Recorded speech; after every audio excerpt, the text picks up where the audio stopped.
Pai do Senhor a todos os irmãos. Podeis assentar, meus irmãos. Graças a Deus por esta oportunidade que o Senhor tem dado a cada um de nós, e nós devemos agradecer ao Senhor de todo o nosso coração por não só termos a oportunidade, mas também porque Ele nos deu as condições para aqui chegarmos, condições físicas, condições da própria alma, disposição de vir para a sua casa e todas as condições necessárias. Então nós devemos agradecer ao Senhor, porque é Ele quem faz estas coisas e nós devemos nos alegrar nisto. Meus irmãos, nós estamos nesta noite com o nosso coração também agradecido a Deus, porque nós investimos parte da semana passada para cada departamento aqui de nossa igreja sede, do setor, para louvar ao Senhor por mais um ano, e nós somos gratos a Deus, e hoje então nos reunimos para este culto de gratidão ao Senhor. E o Senhor tem colocado no meu coração o desejo de compartilhar com cada um dos irmãos a sua palavra. E para isto eu quero que você abra a sua Bíblia no livro dos Salmos. Obrigado. Livro dos Salmos, e quando você encontrar este livro, localize aí, por favor, os Salmos de número 121.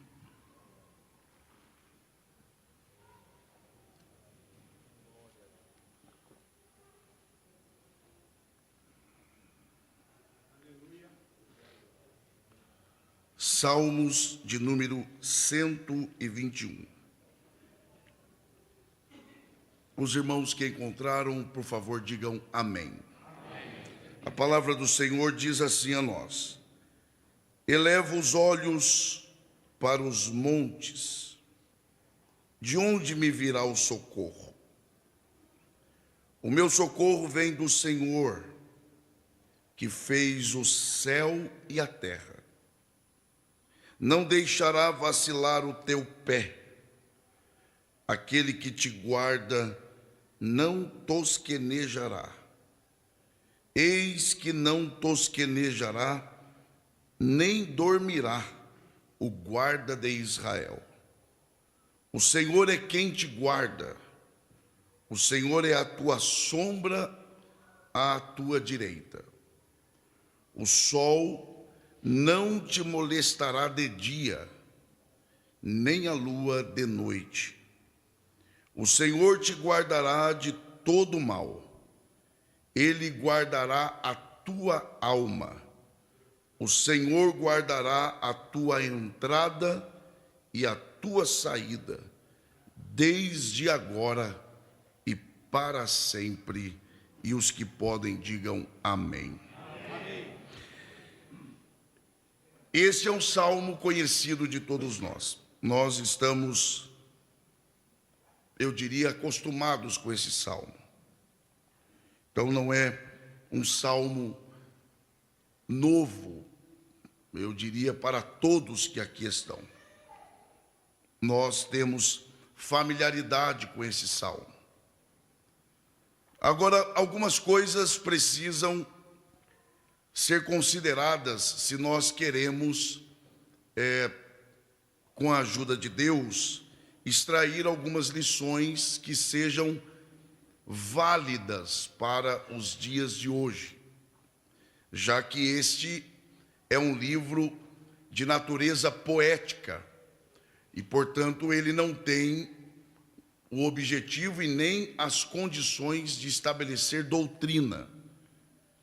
Então nós temos que ter este cuidado para, quando interpretarmos o livro dos Salmos, não pensarmos que ele estabelece doutrina. Não é a sua função fazer isto. Esse é um livro de expressão de sentimentos, embora seja um livro devidamente inspirado pelo Espírito Santo, já que toda a Bíblia é inspirada pelo Espírito Santo. Porém, o fato de não ser um livro que tenha o objetivo de estabelecer doutrina, não quer dizer que o livro dos Salmos não tenha valores e princípios e lições a serem ensinados, mas é preciso que se tenha o devido cuidado para interpretá-lo de maneira que nós, então, desfrutemos de fato do poder eficaz da palavra do Senhor. Esse salmo, ele é um salmo que divide opiniões de estudiosos quanto ao seu contexto. Então, por exemplo, há quem chame esse salmo de o Salmo do Soldado. E seria este o Salmo do Soldado porque, segundo alguns estudiosos, quando Davi escreveu esse salmo, ele estava vivendo um período de perigo em uma das suas batalhas, e enquanto ele estava em um acampamento, em uma montanha, no meio dessa batalha e desse momento difícil dele, ele então, olhando para os montes, ele escreve esse salmo. Além disto, há também quem defenda que este não é o salmo do soldado, mas é o salmo do viajante, porque esses que defendem esta ideia dizem que, na verdade, Davi, ele escreveu esse salmo enquanto ele fazia uma de suas viagens. E à medida que ele viajava e enxergava o cenário dos montes, ele então escreveu esse salmo. Eu não vou me prender aqui a dizer o que é e o que não é, porque isto tem dividido as opiniões. O fato é que, independentemente da ocasião, quer seja numa guerra, quer seja numa viagem, algumas coisas, isto é, duas coisas, precisam ficar claras. A primeira é de que este salmo, escrito por Davi, inspirado pelo Espírito Santo, ele foi tomado pelos peregrinos que anualmente iam para Jerusalém, para uma das festas judaicas. Eles então se apropriam desse salmo para cantarem esse salmo enquanto eles viajavam para Jerusalém. Então, independente se foi numa guerra ou se foi numa viagem feita por Davi, o fato é que Israel tomou esse salmo para agora usá-lo em viagens em que eles faziam anualmente para Israel ou para Jerusalém.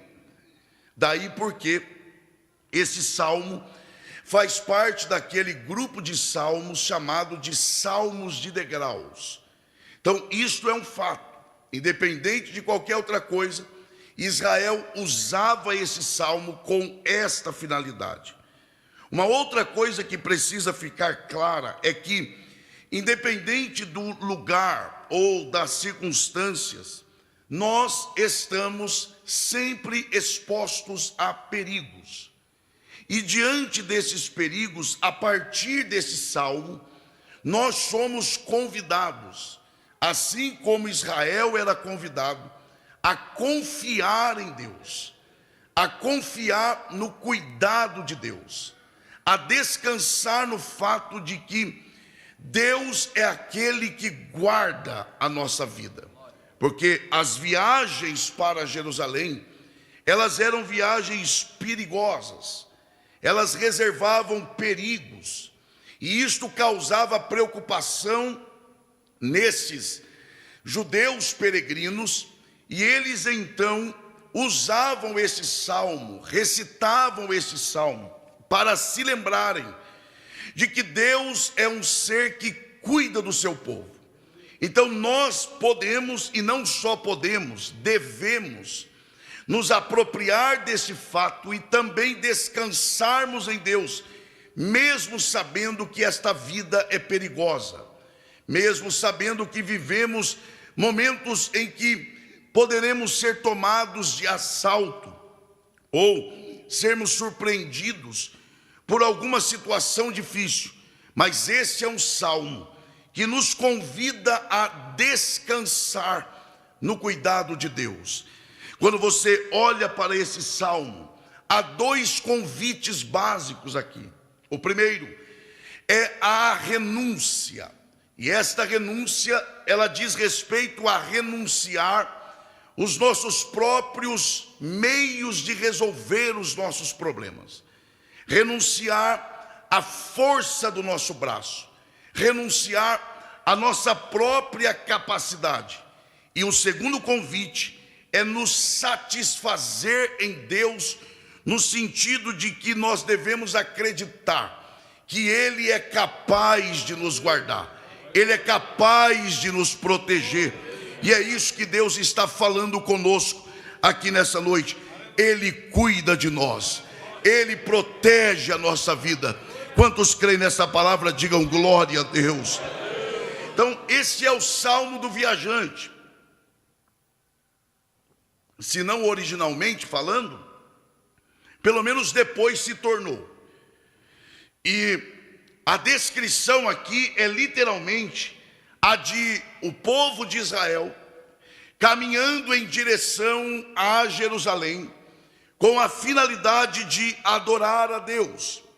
Agora, quando a gente tenta fazer um comparativo entre a natureza desse salmo com o ensinamento do Novo Testamento, nós chegamos à conclusão de que o Salmo 121, ele equivale ao que está escrito em Filipenses capítulo 4 e versículo de número 7.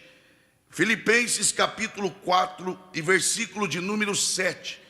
E a paz de Deus, que excede todo o entendimento, guardará os vossos corações e os vossos sentimentos em Cristo Jesus. Então aqui está uma base para nós dizermos que sim, Deus tem interesse em que nós tenhamos, primeiro, paz. Segundo, que nós creiamos que Ele é aquele que guarda a nossa vida nos detalhes. Ele guarda os nossos corações e Ele guarda os nossos sentimentos. Então, ao olhar para o Salmo 121, nós somos remetidos a este ensinamento do Novo Testamento, de que a paz de Deus, que ela é promovida por Jesus Cristo em nosso coração, e ela é disseminada pelo Espírito de Deus em nossa vida. Esta paz é capaz de, primeiro, nos guardar, guardar o nosso coração e guardar os nossos sentimentos para a glória de Deus.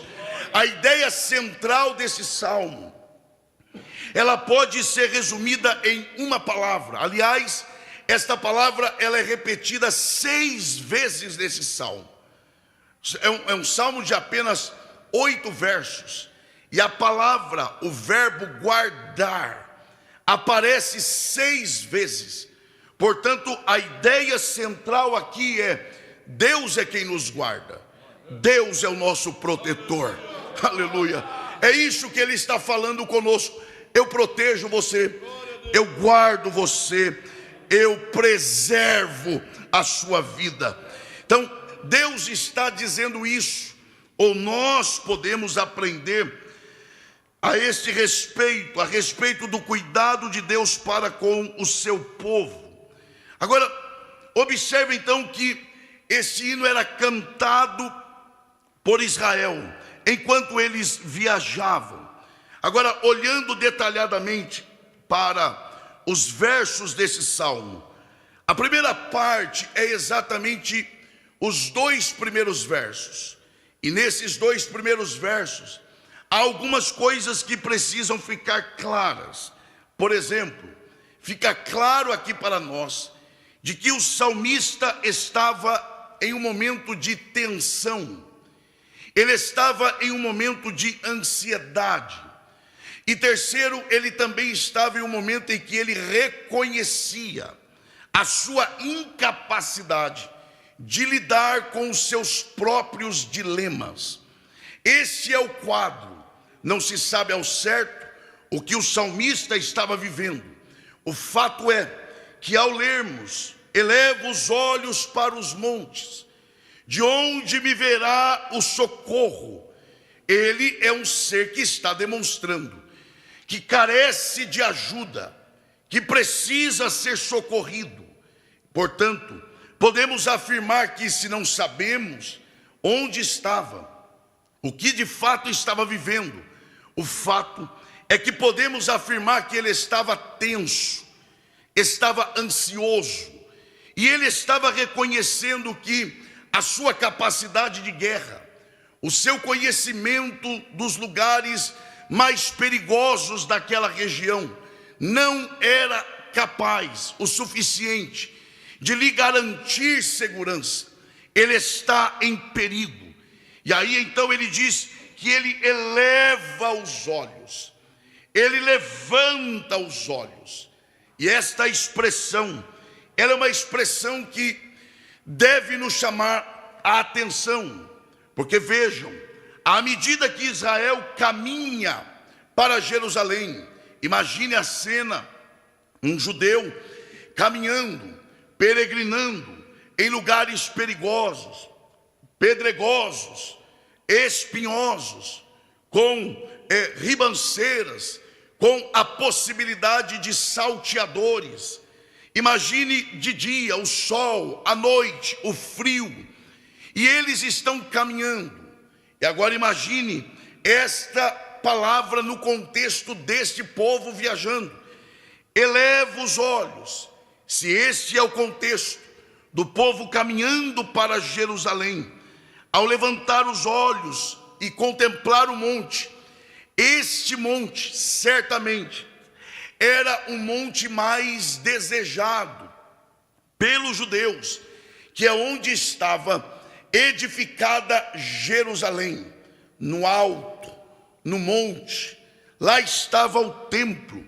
Ou seja, ao dizer levantei os olhos, elevo os olhos, o povo estava renovando também a expectativa de contemplar a cidade, de olhar para o templo, porque esse era o destino da viagem. Em segundo lugar, para o salmista, os montes eram também um cenário de perigo, e ele agora precisa da companhia do Senhor, e ele mesmo responde à pergunta: de onde me virá o socorro? Ele mesmo afirma dizendo: o meu socorro vem do Senhor. Mas ele dá uma informação que é ainda mais importante, porque ele diz: o meu socorro vem do Senhor. E ele diz que fez o céu e a terra. Ora, ele está em um lugar aberto, certamente. Ele está em um lugar cercado por montes, certamente. E ele agora levanta os olhos, pergunta de onde vem o socorro, e ele é lembrado, ele é conscientizado de que o seu socorro vem daquele que, de fato, fez aqueles montes, fez aquele céu, fez aquela terra, fez aquelas pedras onde ele pisava. Então, aqui há uma certeza no salmista: ora, eu não tenho por que temer o lugar perigoso, eu não tenho que temer a maldade dos homens, porque quem criou os homens foi Deus, quem criou a terra foi Deus. Então Deus é poderoso para me guardar de tropeçar em pedra. Então, primeiro, ele fundamenta a sua convicção do cuidado de Deus a partir da verdade de que todas as coisas foram criadas por Deus. Em segundo lugar, ele diz também: olhei para os montes. Montes, a ideia aqui é algo que foi criado por Deus, e a minha ou o meu socorro não vem do monte. A ideia aqui é: eu não devo me assegurar ou descansar ou esperar o socorro de algum instrumento que Deus criou. É isso que ele está dizendo. Eu não tenho que firmar a minha esperança em uma pessoa, ou em uma coisa, ou em um bem material, porque isso perece, isto falha. Mas eu posso sim olhar para além do monte, porque há um que criou o monte. Então ele é o meu socorro. Ele está nos ensinando: paremos de descansar na palavra de um homem, na certeza de um bem, ou na segurança de um pouco de dinheiro que você possa ter. Não, o salmista está dizendo: tudo isso é passageiro, tudo isso é falível, mas aquele que criou o céu e a terra, ele é eterno, ele é infalível. Em que nós temos depositado, ou em quem nós temos depositado a nossa esperança, a nossa confiança? E vejam, se um monte aqui também é onde ficava o templo, e é provável que seja, porque os judeus cantavam essa canção: rumo a Jerusalém, rumo ao templo, rumo ao culto, rumo ao lugar de adoração. E o salmista está dizendo: o meu socorro não vem deste monte.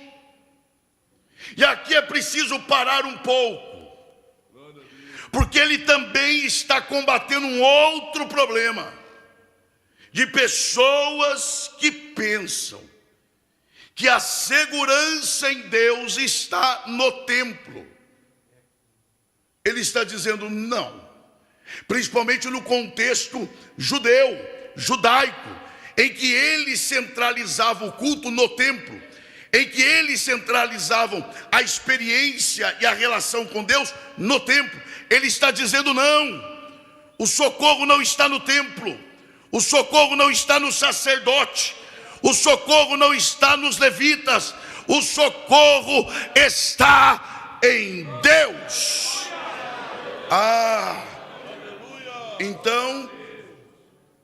Então o salmista era um desigrejado? Não, até porque ele está dizendo justamente o contrário. Porque para onde estavam indo os judeus cantando essa canção? Para onde? Para o templo. Então não são desigrejados, eles estão indo, vamos trazer para o dia de hoje, para a igreja. É que ainda não tinha chegado lá. E eles estão dizendo: mesmo quando não chegamos lá, mesmo estando fora de lá, Deus não está preso àquele lugar. Ele me guarda lá, Ele me guarda aqui, Ele me guarda em casa, Ele me guarda na escola, Ele me guarda no trabalho. Ele é o Deus que está comigo em todo lugar. Aliás, o próximo Salmo 122, ele diz o quê? Alegrei-me quando me disseram: vamos à casa do Senhor. Oh, glória a Deus. O que o salmista está defendendo não é o descaso com a casa do Senhor, não é o desleixo com a casa do Senhor, não é o se der eu vou, quando der eu vou. Não é isso que ele está dizendo. O que ele está dizendo é: o cuidado de Deus não se restringe ao momento que nós estamos lá, ele vai além. O problema é que a gente corre o risco de desejar a casa de Deus quando não pudermos mais estar aqui. Por isso, enquanto você pode, venha, para que quando você não puder, você possa dizer: quando eu pude, eu fui, quando eu pude, eu estava. Eu não deixei de estar e o Senhor sabe disso. Oh, glória a Deus. Quantos poderiam estar e não estão? E quando não puderem mais estar, como ficará a sua consciência? Mas enquanto você pode, vá semeando nesta casa. Venha para a casa de Deus, porque aqui a palavra te dá sustento para o tempo que você estiver lá fora. Quem está entendendo a voz de Deus aqui nesta noite? Então é preciso que nós entendamos que o cuidado de Deus vai além dessa estrutura. Mas isso não quer dizer que nós não tenhamos o compromisso com os nossos irmãos, com a comunidade de fé, de estarmos juntos. Mas olha os versos 3 e 4. Ele diz agora, nos versos 3 e 4: não deixará vacilar o teu pé. A expressão vacilar aqui é escorregar, derrapar, cambalear ou ser abalado. Agora, a frase não deixará vacilar o teu pé, ela também pode significar: ele não permitirá que seu pé escorregue. Esse escorregar aqui não é um deslize. Esse escorregar aqui é escorregar para nunca mais se levantar. É fiel. Nos dias bons tem plantado coisas boas. Em tempos de paz tem plantado paz. Em tempos de paz tem aprofundado as raízes. Sim, então quando a paz não reinar, você terá condições de se manter de pé. É exatamente o que Paulo ensina em 1 Coríntios capítulo 10 e versículo 13. É o mesmo princípio. Não veio sobre vós tentação, senão humana, mas fiel é Deus, que vos não deixará tentar acima do que podeis. Antes, com a tentação dará também o escape, para que a possais suportar. Oh, glória a Deus. O Senhor está falando conosco aqui nesta noite. Aproveite o tempo que você pode. Para quê? Para fortalecer as suas bases, para você intensificar ainda mais a sua relação com esse Deus que guarda, que cuida. E Ele guarda tanto que está dizendo a você: aproveite esse tempo de paz, esse tempo de oportunidades, para que você fortaleça as suas bases, para que quando a tentação chegar, com ela eu lhes dê o escape e vocês não caiam. E aí vem então a palavra guardar. Aliás, Deus, Ele se preocupa com os nossos pés. Há muitas passagens bíblicas em que a Bíblia fala sobre pés. Guarda o teu pé, cuide dos seus pés. Onde andam os teus pés? Onde você tem colocado os seus pés? Bem-aventurado o varão que não anda segundo o conselho dos ímpios. Os seus pés estão andando em que direção? E aí não adianta ir para casa dizendo: Deus me guarda. O pastor pregou hoje que Deus me guarda. É verdade, Ele guarda, desde que os seus pés estejam andando na direção de sua palavra.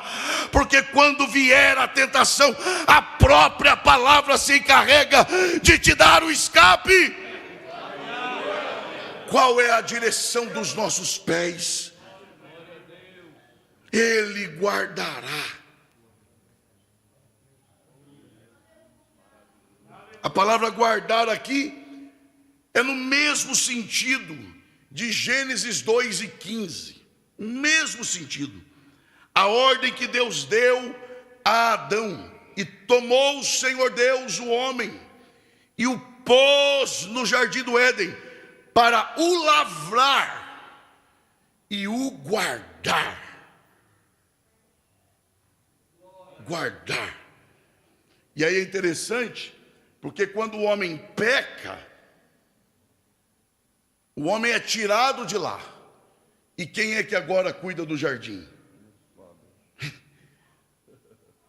Tem lá os guardiões. O que é aquilo ali? Não vai entrar enquanto eu não permitir. Não entra. E guarda onde? Na porta. É igual o que aconteceu com Ló.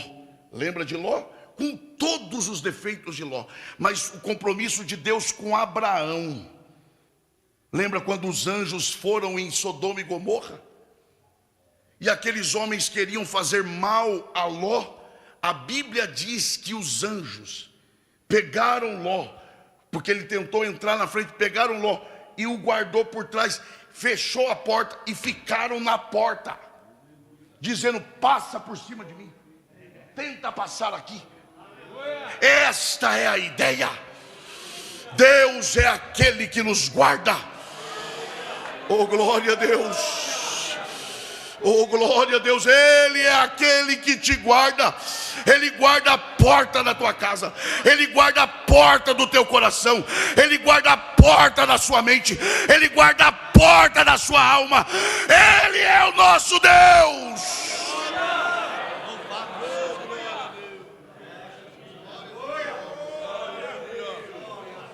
E ele não é qualquer guardador.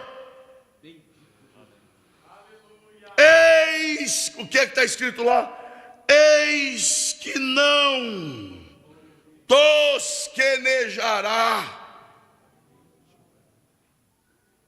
nem dormirá. Tosquenejar é dar aquela cochilada. Tem uns que nem cochila, já dorme direto. Que esse é o processo. Primeiro dá, né? Depois dorme. Tem gente que não. Gente que já senta, já indo mesmo.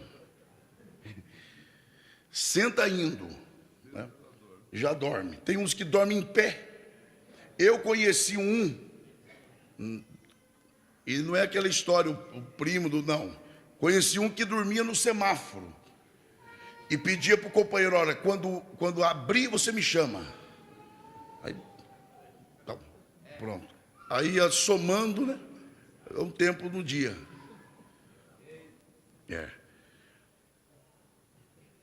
Porque isso é do homem. Não tem vigia que trabalhe 24 horas por dia, 7 dias por semana, acordado o tempo todo. Tem? Por isso tem que ter o quê? Revezamento. Sai um para descansar e entra outro. Com Deus é só Ele. Ele não precisa de reserva.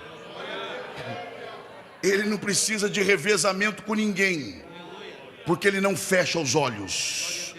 Oh, glória a Deus. Os olhos dele estão abertos o tempo todo. Ele nem dorme e nem cochila. Ele é o guarda desse povo. Ele é o guarda de Israel. Ele é o nosso Deus. Quem pode adorar a esse Deus aqui nesta noite? Ele não dorme, não tosqueneja. E ele se apresenta agora como aquele que é a sombra. O Senhor é quem te guarda. O Senhor é a tua sombra. Sombra. É que a gente não tem noção, né, do que é estar no deserto como aquele. E ele está dizendo: o Senhor é como sombra. Porque Ele não é só aquele que te guarda, Ele é aquele que também te refresca. Ele é aquele que te dá refrigério. Ele é aquele que te conduz por águas tranquilas e te faz sossegar. Agora é impressionante, porque fica claro aqui no texto que crentes fiéis sofrem. Fica claro também que o fato de a viagem ser perigosa, Deus não aborta a viagem. Ele não diz, olha, abandone a viagem, ela é perigosa. Parem de caminhar, porque há perigos, então para quê? Não. Ele continua dizendo, caminhem. Agora saibam de uma coisa. Aleluia. Eu sou aquele que vou com vocês. Pastor, mas as coisas não vão bem. A viagem não terminou. Pastor, mas as coisas estão cada vez piores. A viagem não terminou. Você ainda está em pé. Você ainda está vivo. Você ainda teve força para vir à igreja. Você ainda está aqui. Olha do lado de quem você está. É sinal de que no meio dessa turbulência toda, Deus tem preservado a sua fé. Deus tem preservado a sua vida. Não olhe só para as pedras. Não olhe só para os salteadores. Não olhe só para aqueles que te fizeram mal. Não, olhe para aquele que te sustentou no meio do mal. Olhe para aquele que preservou a sua fé, mesmo quando te atingiram. Pastor, mas me fizeram mal. Você está de pé. Aleluia. Bendito Jesus. Não te mataram. Não te pararam. Me roubaram a alegria. Não roubaram. Ela ainda está aí. É só uma questão de tempo. E ao cheiro das águas. Oh, glória a Deus. Oh, glória a Deus. Você ainda está vivo. E eu não estou falando desta vida humana. Eu estou falando que você ainda está vivo em condições de ter prazer de estar aqui. Mas pastor, eu não estou aqui com prazer.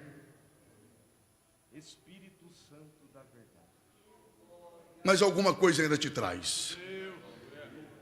É o fiozinho de Deus que ainda te sustenta. Aleluia. Pastor, eu vim pela responsabilidade. Eu vim porque o meu cônjuge falou que eu tinha que vir. Porque na verdade por mim eu não tinha vindo. Eu tinha ficado em casa.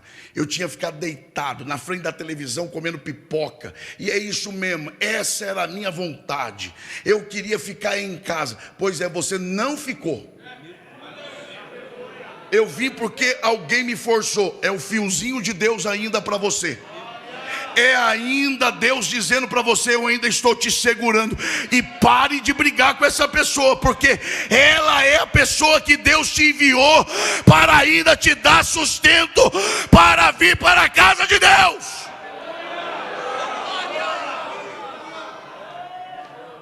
Oh, aleluia.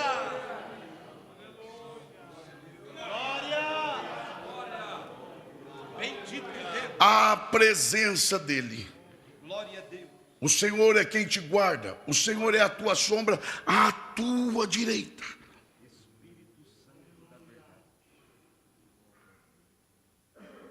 E agora olha só. O sol não te molestará de dia, nem a lua de noite. Pode deixar lá. Deixa lá. Obrigado. Nem o sol, nem a lua. O calendário de Israel é lunar. Salmo 81, verso 3. E quando ele está aqui se referindo a sol e lua, certamente ele está falando disto. Por quê? Porque neste calendário o sol representa o dia e a lua os meses. O que ele está dizendo aqui é exatamente isso. Deus está comigo dia após dia, mês após meses, ano após ano, estação após estação. A coisa está boa, Ele está. Não está boa, Ele está. Piorou, Ele está. É no dia, é na noite, é no dia, é no mês, é no ano. Ele é o meu guarda, Ele é quem está conosco. E para a gente encerrar, olha o verso 7, Salmo 121, verso 7. O Senhor te guardará de todo mal. Esse todo mal é tudo aquilo que é possível de ruim. E vamos ser sinceros, há coisas que acontecem na vida da gente, que a gente pensa que é o que acontecerá de pior em toda a nossa vida.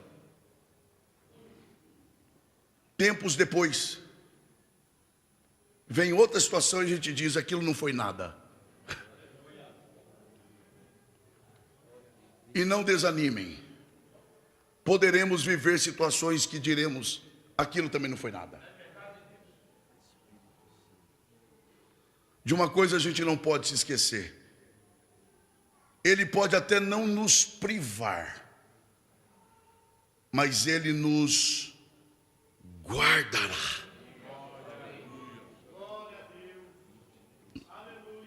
Porque Ele é capaz de transformar em bem tudo aquilo que foi feito para o mal. José é um exemplo. O pecado de seus irmãos, já perceberam? O pecado, a maldade de seus irmãos levou José a sofrer e agonizar tudo que ele agonizou, o pecado deles, e eles na boa. E José vendido, caluniado, preso, e os bonitos que tinham pecado, na boa. Quem olha diz o quê? Deus não trata mais o pecado de ninguém. A história não acabou. E não é assim que às vezes a gente trata as coisas? Deus não trata mais isso. A história acabou? Já chegou o fim? E quando José tinha poder para arrebentar com os irmãos dele e puni-los, José simplesmente diz: aquilo que vocês intentaram como mal contra mim, Deus transformou em bem, inclusive para vocês. Esse é o nosso Deus. Agora veja o verso 8 e a gente encerra. O Senhor guardará a tua entrada e a tua saída. Primeiro, isso se refere às atividades diárias. Há muitos versículos que tratam disso. Deuteronômio 28:6, 1 Samuel 29:6, 2 Samuel 3:25. Isso aqui fala de trabalhos diários, atividades diárias. E Deus está inspirando pelo Espírito o salmista a dizer: Ele é o que guarda você na entrada e na saída do dia a dia. Agora é mais do que isso aqui. Aqui trata-se de, primeiro, perseverança de Deus, no sentido de proteger o seu povo. Volte por favor o verso 7. Ele guardará o quê? A tua alma. Essa é a primeira coisa que Ele guarda. Passe para o 8 por favor. Depois Ele guarda a tua entrada. E depois Ele guarda a tua... O que é isso? Alma, entrada, saída. Aqui está falando de completitude. Ou seja, Deus protege tudo. Não só isto. Na verdade o salmista está indo além. O salmista está dizendo também sobre o início e o fim da vida aqui. Ele está dizendo: Deus te guardou quando você nasceu, e Deus te guardará inclusive na morte.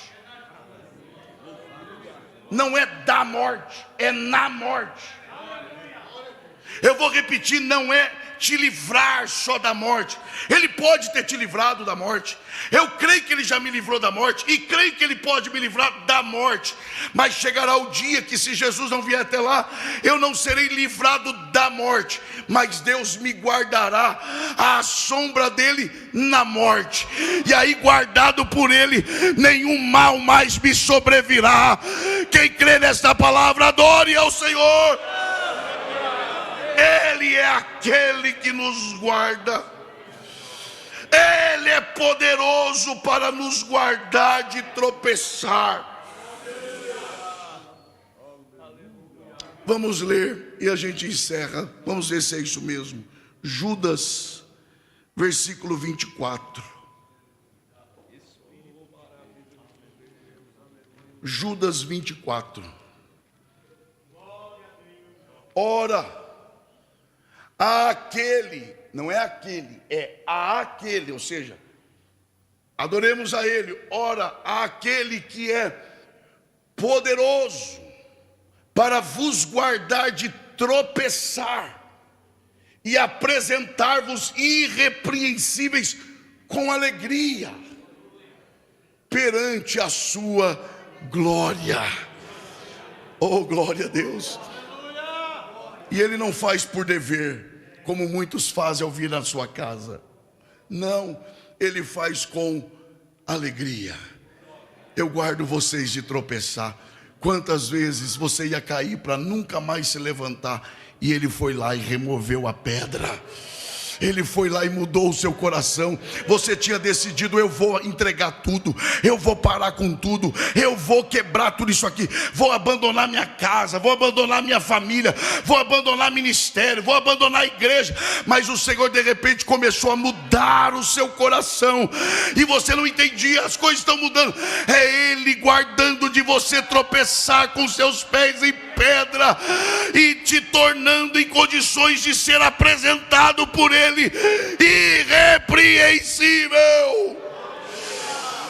Quantos querem ser guardados por Ele, independente da situação? Ele é aquele que te guarda. Você quer ser uma bênção para a vida de quem está perto de você? Olhe para essa pessoa e diga: alegra o teu coração. Deus é aquele que te guarda na entrada e na saída, de dia e de noite. Ele guarda a porta da tua casa. Ah, mas aconteceu alguma coisa ruim lá em casa. Mas você está aqui, sua casa está lá, sua família está viva, em pé, unida, com todas as dificuldades. Há feridos, mas o Senhor está tratando, o Senhor está cuidando.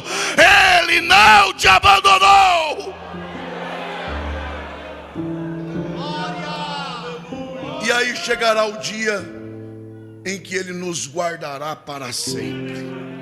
Aí, meu irmão, aí ninguém toca, aí acabou. Guardados para sempre, com Ele para sempre. Fiquemos com esta palavra. Que o Senhor nos abençoe. Eu gostaria de saber se há alguém entre nós que deseja entregar a sua vida ao Senhor, a este Jesus que Paulo ensinou, que promove a paz entre o homem e Deus, e esta paz é capaz de guardar o seu coração e os seus sentimentos. Esse Jesus que, conforme Judas expôs, Ele é aquele que guarda os nossos pés e nos apresentará irrepreensíveis com alegria perante a glória. Você precisa resolver o seu problema com Deus, e só Jesus é capaz de pôr fim a esta guerra que você tem com Deus. Eu fico impressionado com a preocupação de alguns crentes quando alguém se opõe a Deus, quando alguém profana algo relacionado a Deus. Você espera o que deste mundo? Você quer que todos amem a luz? Como os pecadores amarão a luz, se as obras deles são más? É claro que eles odiarão a Cristo, porque Cristo, embora ame as pessoas, Ele não esconde o estado dessas pessoas. Nós vivemos em um mundo anti-Deus. Existem crentes anti-Deus. Existem crentes que se opõem a Deus. Existem crentes que não se submetem. Que dirá do ímpio, de mente pós-moderna, mente de um continente pós-cristão, mente de um continente mergulhado numa desgraça de imoralidade, numa desgraça de economia quebrada, como fruto da sua maldade, do seu afastamento de Deus. Nós estamos preocupados com o quê? Esperar o quê desses homens? Não perca o seu tempo lamentando isso. Invista o seu tempo pregando o Evangelho e se aproximando de Cristo. Isso é o que importa. Porque quem é santo, santifique-se ainda mais. E quem é sujo, suje-se ainda mais. Mas eu chamo você hoje. E não adianta, o homem foi criado para Deus, e ele só terá paz quando encontrar Deus.